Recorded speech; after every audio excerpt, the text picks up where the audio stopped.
Comme je te le disais dans la vidéo précédente, c'est parfois difficile d'identifier seul ce qui pose réellement problème. Pourquoi? Parce qu'en fait, dans notre corps, dans notre cerveau, il y a une partie qui s'appelle l'inconscient et qui garde en mémoire les expériences, l'apprentissage de ces expériences, notre culture, notre histoire, notre éducation, et qui en fait va contrôler 90% de nos comportements, de nos pensées, de nos émotions, de nos choix, de nos décisions dans notre quotidien. Et on pourrait croire que c'est quelque chose qui est mal, de se dire qu'on a une partie de nous qui contrôle 90% de qui on est. Mais finalement, en fait, il est là pour être à l'écoute et protéger tout ton toi de ce qu'il a pu déjà vivre avant. Et l'idée, c'est que pour mieux le comprendre, c'est de rentrer en communication avec lui. Et pour rentrer en communication avec l'inconscient, il a un langage beaucoup avec des images ou un langage métaphorique. Ça veut dire que dans les questions qu'on va se poser pour identifier le problème et débloquer ce problème et que tu puisses être totalement toi, ça va être des questions qui vont être imagées, avec beaucoup de métaphores.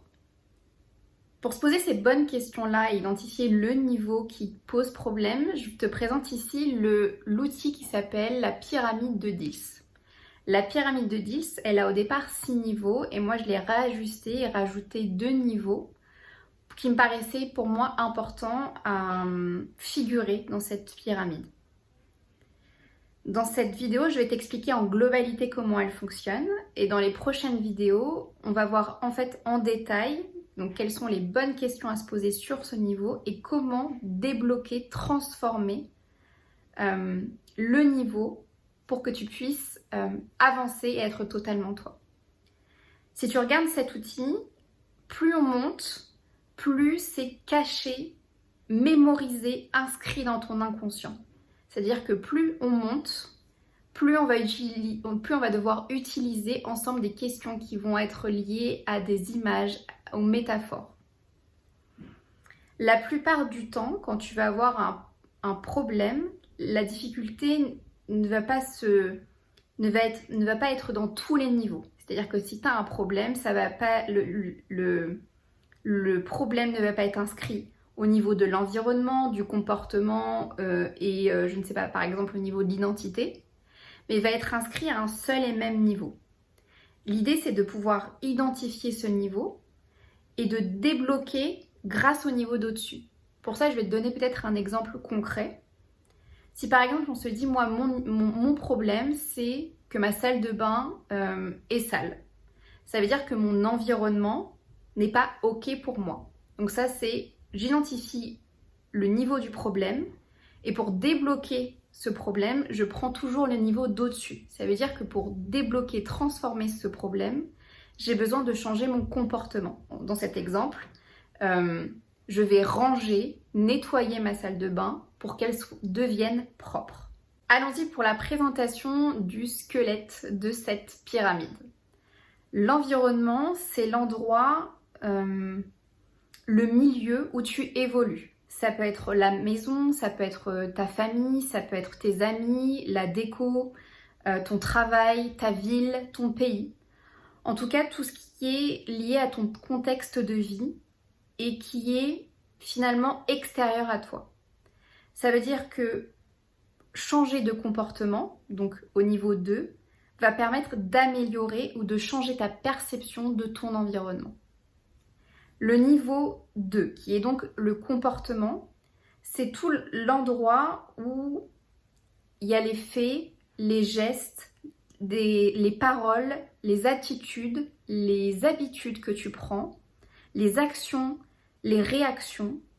Par exemple, le fait d'être souriant, le fait d'être passif, le fait d'être lève-tôt ou le fait d'être couche-tard, le fait d'être curieux, tout ça c'est lié au comportement. Donc ça veut dire que si par exemple tu as un comportement comme je suis quelqu'un de pourri, tu vas forcément amener dans ton environnement des relations qui seraient pourries. Si tu as un comportement qui est plutôt « je suis actif dans mes projets », ça veut dire que ton environnement va être plutôt comme « j'ai changé ma vie, j'ai changé qui je suis grâce à mes actions, grâce à mon comportement ». Le niveau 3, c'est les émotions, les sensations, les ressentis que tu as dans ton corps. Et par exemple, ça serait quelqu'un qui se dirait je suis fière de ma journée, je suis satisfait de ma journée. Et donc ce soir, mon comportement va être comme je vais nourrir cette satisfaction, cette fierté en mangeant un bon plat ou en faisant un bon film. Le niveau 3, qui est le niveau des capacités, c'est tout ce que tu sais très naturellement déjà faire ou ce que tu ne sais pas encore faire. C'est toutes les aptitudes, les talents, les compétences, les ressources, les limites, les apprentissages à mettre en place. Par exemple, une personne qui saurait parler en public serait comme dans ses émotions, dans son ressenti, dans ses sensations, comme je me sens en paix, je me sens calme, je sens que mes propos sont clairs, je vois que les gens m'écoutent. Tu vois, dans ses sensations, il se passerait quelque chose comme ça.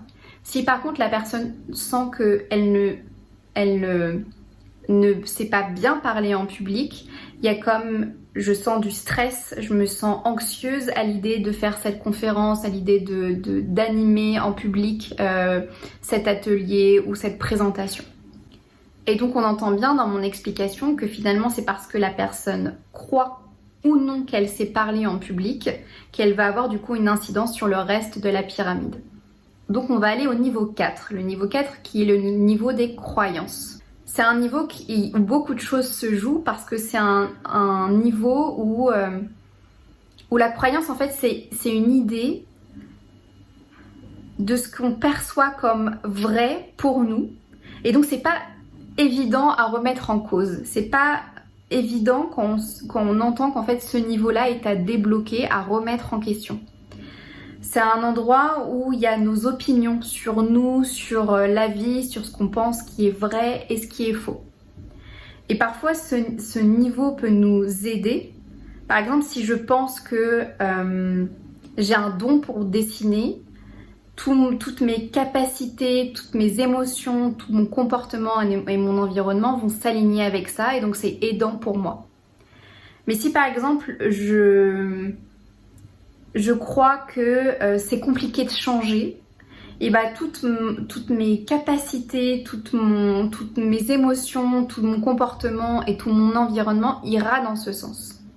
Les valeurs, comme le partage, la famille, la sécurité, la santé, la liberté, fonctionnent un peu comme des moteurs, comme quelque chose qui te pousse à agir, quelque chose qui te pousse à vivre ou à aller dans une telle direction parce que tu considères que c'est important pour toi.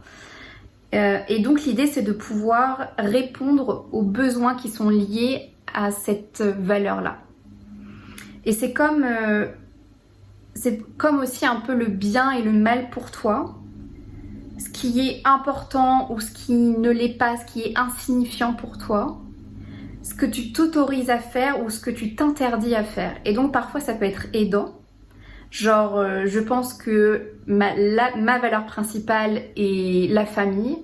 Et donc ma croyance est que c'est important la famille, c'est important d'aller les voir, c'est important de rester en contact avec eux, c'est important d'échanger avec eux. Mais ça peut être aussi une croyance limitante. Si ma valeur c'est la famille, ma croyance peut être aussi je dois rester loyale à ma famille. Et donc je dois avoir les mêmes croyances qu'eux, je dois avoir le même salaire qu'eux, je dois avoir le même statut social qu'eux.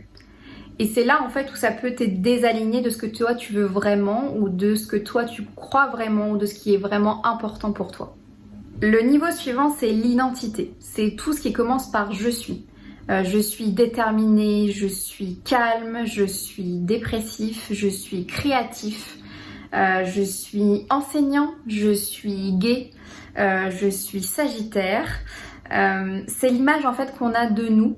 C'est c'est ce qui a été construit à travers nos expériences. C'est aussi le siège de l'ego et donc de toutes les étiquettes qu'on s'est collées ou qu'on nous a collées ou les cases dans lesquelles on nous a mis. Et l'idée, c'est que parfois, comme les croyances et les valeurs, ça peut nous aider ou nous limiter dans cet alignement, cet objectif d'être vraiment soi, d'être aligné à soi. Et donc c'est au niveau d'au-dessus, qui est la spiritualité ou l'appartenance encore, où on va pouvoir débloquer si on pense que notre problème se situe à ce niveau. La spiritualité ou l'appartenance, c'est l'endroit où on s'identifie à un groupe, une catégorie de personnes. On se sent un peu relié à Dieu ou tout autre mot qui serait comme je suis connectée à quelque chose qui est plus grand que moi, comme l'univers, comme le grand tout, voilà, comme ces mots qui sont reliés à quelque chose qui est pas seulement moi, mais comme il existe vraiment tout un monde et on est tous connectés ensemble.